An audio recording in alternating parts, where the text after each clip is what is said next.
বিসমিল্লাহির রহমানির রহিম। আসসালামু আলাইকুম। কি অবস্থা সকলের? আশা করি আলহামদুলিল্লাহ আপনারা অনেক ভালো আছেন। আল্লাহ তাআলা আমাকে সুস্থ রাখছে। সো আজকে আমরা ঢাকা ইউনিভার্সিটি ম্যাথ সাজেশনটা নিয়ে আলোচনা করব। তো এই সাজেশন দেওয়াটা আমার জন্য অনেক রিস্ক এবং অনেক ভয়ের একটা বিষয়, কারণ এত অনুশীলনী কই থেকে যে আসবে ভাই, এটা বলা আসলে অনেক মুশকিল। কথা বুঝতে পারছেন? আপনি যদি সরলরেখা চিন্তা করেন, এখানে 60টা অনুশীলনী আছে। আপনি যদি ত্রিকোণমিতি চিন্তা করেন, এখানে 60টা। অন্তরীকরণ চিন্তা করলে এখানে 9টা অনুশীলনী, আই পর্যন্ত, 9-এর আই, 10-এর কথা যোগযোগকরণ চিন্তা করেন, এখানে 60টা, সাথে 10-এর জি পর্যন্ত, তাহলে এতগুলো অনুশীলনী। হ্যাঁ, অলমোস্ট 30টা অনুশীলনী, 4টা অধ্যায়ে 30টা অনুশীলনের কথা বললাম। কত টপিক, এক একটা অনুশীলনী এক এক রকম অঙ্ক। কথা বুঝতে পারছেন? আপনাকে বিষয়টা আরো ক্লিয়ার করি। ধরেন আপনি 9-এ অর্থাৎ অন্তরীকরণ যদি এ করেন, দেখবেন যে এখানে লিমিটের অঙ্ক। 9-এর বিতে যান, দেখবেন যে আপনার মূল নিয়মের অন্তরীকরণ। 9-এর সিতে যান, একরকম। আপনি অনুশীলনী 10, আপনি অধ্যায় 10-এর কথা চিন্তা করেন, যোগযোগকরণ, 10-এর এ একরকম, 10-এর বিতে একরকম, ক্ষেত্রফল বের করা, তারপরে আপনার আপার লিমিট লোয়ার লিমিট দিয়ে করা। তার মানে কত বিষয়, তাই না? কই থেকে আসবে এটা বলা অনেক বেশি ডিফিকাল্ট। কথা বুঝতে পারছেন? এর থেকেও আমি ইনশাল্লাহ চেষ্টা করছি কিছু কিছু জিনিস আপনাদের সামনে তুলে ধরার। এই সকল জিনিসগুলো একটু বেশি করে ফোকাস দিবেন। হ্যাঁ, আশা করি, তাহলে আশা করা যায় ইনশাল্লাহ ভালো একটা কিছু করবেন। কথা বুঝতে পারছেন? যেহেতু সায়েন্সের জন্য রিটেনে আপনার কোনো স্পেসিফিকভাবে নাই যে রিটেন ম্যাথে 10-এর ভিতরে তোমাকে পাস পাইতে হবে, এমন কোনো ধরাবাধা নিয়ম নাই। তার মানে করতে পারলে ভালো, না করতে পারলে আরো ভালো, তাই না? তো চলেন ইনশাল্লাহ দেখি। তার আগে আরেকটু কথা বলি যে যদি চ্যানেল নতুন হয়ে থাকেন একটু সাবস্ক্রাইব করে রেখেন, ভিডিওটা ভালো লাগলে লাইক দিয়ে রাখেন, আর যে কোনো প্রয়োজনে আমার সঙ্গে যুক্ত থাকতে হলে প্রথম কমেন্টে টেলিগ্রাম আছে, ওখানে জয়েন হয়ে থাকেন। ওকে, তো চলেন শুরু করি। হ্যাঁ, ম্যাট্রিক্স আমরা স্কিপ করছি, কারণ ম্যাট্রিক্স আর অ্যাডজয়েন্ট আপে বা বিপরীত ম্যাট্রিক্স ট্রান্সপোজ এই টাইপের প্রশ্ন আসতে পারে, নট শিওর। কথা বুঝতে পারছেন? কিন্তু সবচেয়ে বেশি যেই অধ্যায় থেকে আসছে সেটা আমি আগে যাই, সেটা হচ্ছে আপনার এই বহুপদী। কথা বুঝতে পারছেন? বিগত বছরগুলোতে আপনারা জানেন যে এইচএসসি 24 ব্যাচের যারা আছেন, আপনারা 6ষ্ঠ নাম্বার ব্যাচ, যারা ঢাকা ইউনিভার্সিটিতে রিটেনের জন্য অংশগ্রহণ করতেছেন। সো আপনাদের দেখা গেছে বিগত 5 বছরে বহুপদী থেকে প্রত্যেক বছর নাকি প্রত্যেক বছর আসছে। হ্যাঁ, আমরা বহুপদী নিয়ে আলোচনা করবো ইনশাল্লাহ। তো দেখেন, প্রথমে সরলরেখার বৃত্ত মানে একটু লেখছি যে মিক্স। হ্যাঁ, মিক্স টাইপের প্রশ্ন আসতে পারে। কথা বুঝতে পারছেন? তার মানে এখানে প্রপার আপনার একটা আইডিয়া থাকতে হবে। এই যে এত বিন্দু দিয়ে গেলে কি হবে, এত সরলরেখা ছেদ করলে। কথা বুঝতে পারছেন? বা কোন একটা বৃত্তের ব্যাস দিয়ে গেলে তখন ওই সরলরেখার সমীকরণটা কি হবে। ম্যাক্সিমাম ক্ষেত্রে আপনার সমীকরণটাই বের করতে বলবে, হয়তোবা সরলরেখার সমীকরণ, হয় বৃত্তের সমীকরণ বের করো। এখানে দিয়ে থাকবে এত বিন্দু আছে, এত বিন্দু দিয়ে যায়, এই সরলরেখাকে এত বিন্দুতে ছেদ করে। মানে এই সকল টাইপের ভেজালে প্রশ্ন দিতে পারে। তার মানে প্রত্যেকটা প্রশ্ন, আপনার প্রত্যেকটা টপিক সম্পর্কে খুব ভালোভাবে আইডিয়া না থাকলে কিন্তু এই টাইপের প্রশ্নগুলো সলভ করতে পারবেন না। প্রশ্ন যদি না ধরতে পারেন কেমনে সলভ করবেন? তার মানে আপনাকে প্রত্যেকটা টপিক সম্পর্কে ক্লিয়ার ধারণা নিয়ে কিন্তু যাইতে হবে ম্যাথের ক্ষেত্রে। হ্যাঁ, সো আপনার ম্যাথ প্রশ্ন দেখলে বুঝবেন যে খুবই ঘাবড়া টাইপের প্রশ্ন, বুঝছেন? আচ্ছা, তারপরে সলভ টলভ বের করা, আপনারা জানেন যে ঢাল অনেকভাবে বের করা যায়। কোনো একটা ইকুয়েশন দেওয়া থাকলে তখন আমরা একভাবে ঢাল বের করি, দুটা বিন্দু থাকলে একরকমভাবে ঢাল বের করি। ঢাল বের করে আবার কোন সূত্রে অ্যাপ্লাই করবেন, কোন বিন্দু দিয়ে যায়, তাহলে কত সূত্র, এগুলো আপনার পড়তে হবে। শুধু পড়লে হবে না, সেই জিনিসটা আপনার অ্যাপ্লাই করা জানতে হবে, যে আমাকে কী চাইতেছে, কোন বিন্দু দিয়ে যাইতেছে এবং কোন রেখার বা কোনটা, এটা কি অবিলম্ব নাকি এটা সমান্তরাল রেখার সমীকরণ চাচ্ছে। তাহলে বুঝতে পারছেন, এই সম্পর্কে একটু ভালো একটা আইডিয়া রাখতে হবে। আমি কিন্তু আপনাদেরকে ভয় দেখাচ্ছি না, আপনারা আবার ভুল বুঝেন না, ঠিক আছে? ও, তার আগে একটা কথা বলি, স্ক্রিনে হয়তো বা দেখতে পাচ্ছেন যে আমাদের একটা কোর্স আছে ফিজিক্স এবং ম্যাথের জন্য। তো চাইলে আলহামদুলিল্লাহ এখানে ভর্তি হতে পারেন। কোর্সই বেশি না, 299 টাকা। ফিজিক্সের জন্য, ম্যাথের জন্য 299 টাকা। আশা করি হতাশ হবেন না। সবচেয়ে বড় বিষয়টা হচ্ছে যে আমাকে এ পর্যন্ত কোর্সে যারা আছে আলহামদুলিল্লাহ সবাই আমাকে হোয়াটসঅ্যাপে নক দেয় যখন যে জিনিসটা পারে না। সো তাদের এই সাপোর্টটা আমি মনে করি সবচেয়ে বেশি জরুরি, কারণ তারা কিন্তু ইতিমধ্যে অনেক কোচিং সেন্টারে আপনারাও কোচিং করছেন, ঠিক আছে? আহামরি ভর্তি মনে করি না, কিন্তু এই যে সাপোর্টটা কে দেবে? মেন্টালি আপনি দেখবেন ভেঙে পড়ছেন, আরে এত মানুষ পরীক্ষা দিবে, আমার চান্স হবে কি হবে না, নানান রকম টেনশন আপনার মধ্যে আঁকড়ে ধরবে। এই টাইমটা এইরকম, দিন যত যাবে পরীক্ষার ঘনিয়ে আসবে, আপনার টেনশনটা তত বাড়তেই থাকবে। বুঝতে পারছেন? এটা হচ্ছে রিয়েল কথা।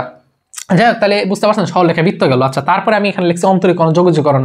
দেখেন, অন্তরীকরণে আপনাদের টোটাল অনুশীলনী হচ্ছে ভাই 9টা। চিন্তা করছেন, 9টা অনুশীলনী। এখন আপনার কি লিমিট দিয়ে অঙ্ক দিবে, নাকি আপনার মূল নিয়মের অন্তরীকরণ দেবে, নাকি আপনার y1 y2 একের অধিক যে অন্তরীকরণ করে সেটা দিবে, এটা বলা মুশকিল। তারপর দেখা গেছে বিগত বছর থেকে যে আপনার একের অধিক যে অন্তরীকরণগুলো আছে, হ্যাঁ, কোন একটা ইকুয়েশন আছে যে y = sin root x এই টাইপের, হ্যাঁ, তো প্রমাণ করতে বলছে d² y dx² + dy dx + x একদম এটা সমান এত, তাহলে প্রমাণ করে দেখো। তার মানে এই টাইপের জিনিসগুলো আপনাকে পড়তে হবে।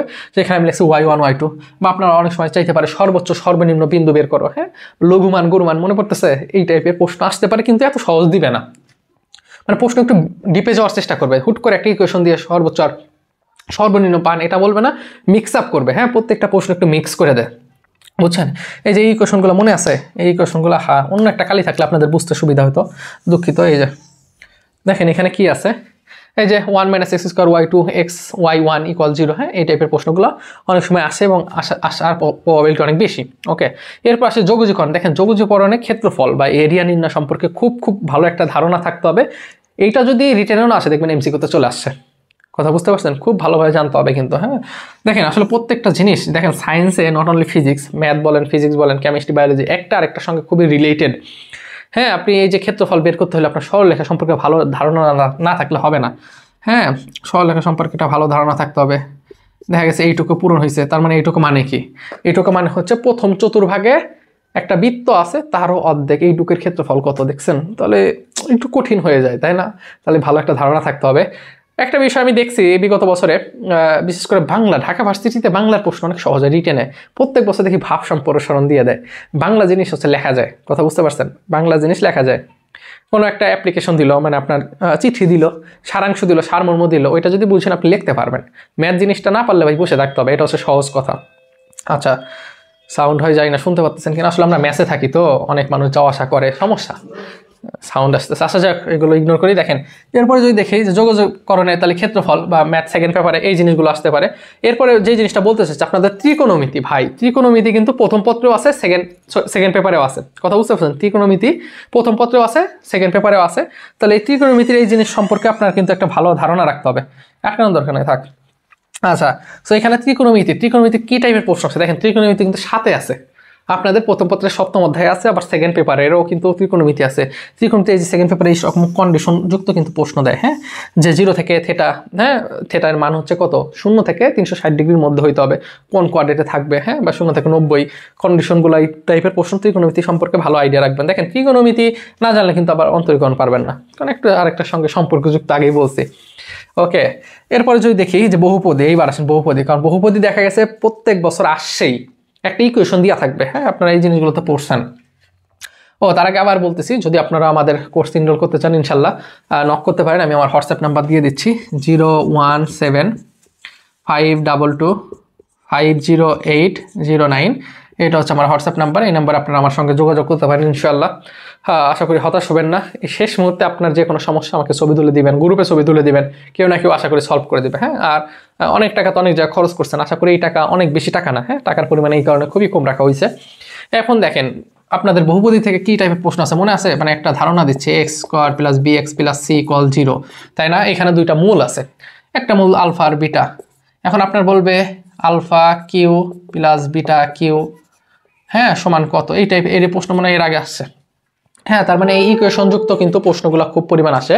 কোনো একটা ইকুয়েশন দেওয়া থাকবে, মূল দেওয়া থাকবে, এত হইলে এত কত। আপনার ত্রিঘাত সমীকরণ থাকতে পারে, যে এ এক্স কিউ, এক্স এর উপর পাওয়ার 3 মানে ত্রিঘাত বলে। সো এই টাইপের প্রশ্নগুলো আসতে পারে, কথা বুঝতে পারছেন? ওকে, এরপর আসে কণিক থেকে প্রশ্ন আসবে, এটা বলার কিছু নাই, কারণ সেকেন্ড পেপারে যদি মোস্ট ইম্পর্টেন্ট আমরা দুইটা অধ্যায়ের কথা বলি, একটা কণিক আর একটা বহুপদী। আমরা যদি ফার্স্ট পেপারের কথা বলি, ফার্স্ট পেপার অনেকগুলাই ইম্পর্টেন্ট টপিক, একটাকে রেখে আরেকটা কখনোই বলতে পারি না, কারণ 10 মার্কের প্রশ্ন সর্বোচ্চ 3 থেকে 4টা প্রশ্ন দিবে, 2.5 মার্ক করে বা 3 মার্ক করে বা 2 করে, এইভাবে ক্লাসিফিকেশন করবে, ভাগ করবে। হ্যাঁ, ভাগ করে কিভাবে দিবে, হ্যাঁ, ওরাই ভালো বলতে পারবে। এখানে 2 অধ্যায়টা খুব ইম্পর্টেন্ট, মানে এই 2টা অধ্যায়। আর এইখানে যদি আমি বলি, এখানে কোনটা বাদ দেবো ভাই? সরলরেখা বাদ দিয়ে ত্রিকোণমিতি দেবো, ত্রিকোণমিতি বাদ দিয়ে কি অন্তরীকরণ আমি বলবো? এটা বলাটাও কষ্টকর। হ্যাঁ, সবই ইম্পর্টেন্ট, যা দিচ্ছে এর বাইরে কিছু না। ম্যাট্রিক্স ফ্যাট্রিক্স এগুলো এত বেশি ইম্পর্টেন্ট না। যদি আমি এখানে আপনাকে বলি কণিকের উপকেন্দ্র, পরাবৃত্ত, অধিবৃত্ত, হ্যাঁ, যে আমার ফোকাস দিয়ে যাচ্ছে, তখন আমাদের কি হবে? হ্যাঁ, ফোকাসটা এখানে কত হবে, বা অসীমটটের ক্ষেত্রে কি হবে, নানান টাইপের প্রশ্ন আসতে পারে। প্রত্যেকটা সূত্র সম্পর্কে প্রপারলি আপনার একটা ধারণা রাখা খুবই জরুরি অ্যাজ এ অ্যাডমিশন ক্যান্ডিডেট, কথা বুঝতে পারছেন? আবার বলতেছি, যদি ভিডিওটা ভালো লাগে একটু সাবস্ক্রাইব করে রেখেন, আর ভিডিওটা একটু লাইক দিয়েন। হ্যাঁ, ওকে, সো এই ছিল কথা। এরপরে আসেন কণিক। হ্যাঁ, ত্রিকোণমিতি বললাম যে ABC, a cos a equal sine b minus cos c, এই টাইপের প্রশ্ন। এই যে এই প্রশ্নটা এর আগে আসছে, এমসিকিউতে আসছিল, কথা বুঝতে পারছেন? হয়। এখানে কত আছে? 2 পাই। এখানে আছে কত? 2 পাই। এখানে কত? 15 আছে। Cos 4 pi by 15, cos 8 pi by 15, cos 14 pi by 15 equal 1।